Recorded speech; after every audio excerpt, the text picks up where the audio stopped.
Good evening বন্ধুরা, Rumpa's healthy food চ্যানেলে সবাইকে স্বাগত। আজ আমি আপনাদের জন্য বানিয়েছি মাছের মাথা দিয়ে কুমড়োর ঘন্ট। খুব কম তেলে, খুব কম উপকরণে কিভাবে বানাবেন তা দেখে নিন। আমি তার জন্য একটি বড় কুমড়ো নিয়ে এসেছি। এটি খুব কাঁচাও না আর খুব পাকাও না, দেখুন মাঝারি ধরনের। তো কুমড়োটা আমি ডুমো ডুমো করে কেটে নিয়েছি।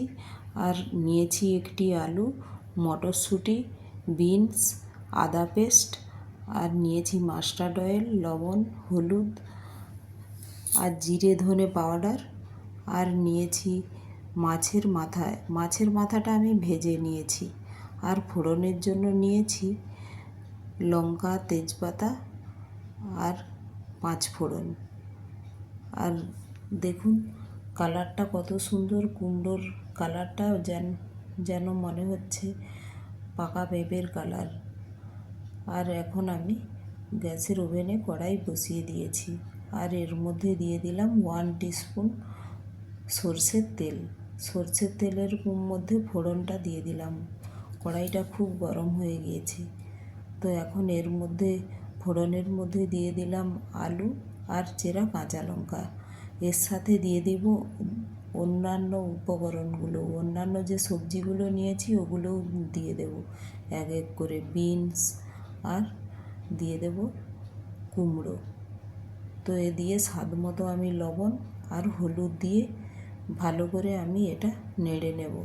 আর এর মধ্যে দিয়ে দিলাম আদা পেস্ট, 1 টিস্পুন আদা পেস্ট নিয়েছি। তো এটা এর মধ্যে দিয়ে দিলাম ধনে পাউডার আর জিরে পাউডার। 1 টিস্পুন করেই ধনে পাউডার, জিরে পাউডার দিয়েছি। তো এটা মশলাটার সঙ্গে ভালোভাবে নাড়াচাড়া করে একটু কুক হতে দেব। 5 মিনিটের মতো এটা কুক হতে দেবো। এটার থেকে যেহেতু কাঁচা পাকা, তো অটোমেটিক কুমড়ো থেকে জল বেরিয়ে যাবে।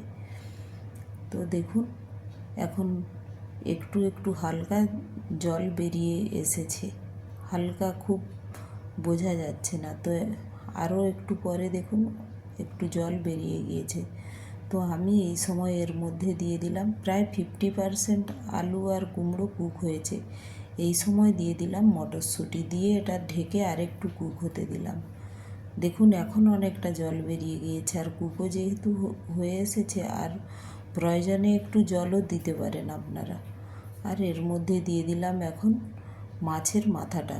প্রায় 70% আমার সবজিগুলো কুক হয়ে গিয়েছে। এই সময় এই মাছের মাথাটা দিয়ে আমি ঢেকে দেব। মাছের মাথাটা যেহেতু আগে থেকে ভাজা আছে, তো একটু সময়েই এটা ভালোভাবে কুক হয়ে যায়। তো এইভাবে দেখুন এখন অনেকটা নরম হয়ে গিয়েছে।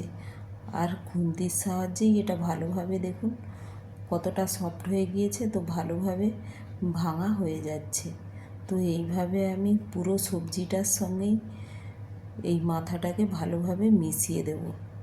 আর এটা স্বাদে অতুলনীয় হয়, গরম ভাতের সাথে এটা খেতে এত সুন্দর লাগে। তো এইভাবে দেখুন আমি পুরো সবজিতে ভালোভাবে মাছের মাথাটা ভেঙে মিশিয়ে দিচ্ছি। আর আমার সবজিটা দেখুন সবগুলো কুক হয়ে গিয়েছে, খুব ভালোভাবে গলে যাচ্ছে।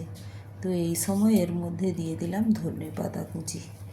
ধনে পাতা কুচি দিয়ে সবজিটা ভালোভাবে নেড়ে নিলাম। আর আমার রান্নাটা প্রায় হয়ে গিয়েছে। তো এই সময় একটু হাই ফ্লেম করে আমি সবজিটা ঢেকে দিলাম আর গ্যাসটাও বন্ধ করে দিলাম। দিয়ে আমি 2 মিনিট একটু রেখে দিলাম যাতে ফ্লেভারটা ভালোভাবে চলে যায়। দেখুন এখন এটা হয়ে গিয়েছে। আর আমার রেসিপিগুলো যদি ভালো লাগে একটি লাইক, শেয়ার ও সাবস্ক্রাইব করে দেবেন। Thank you.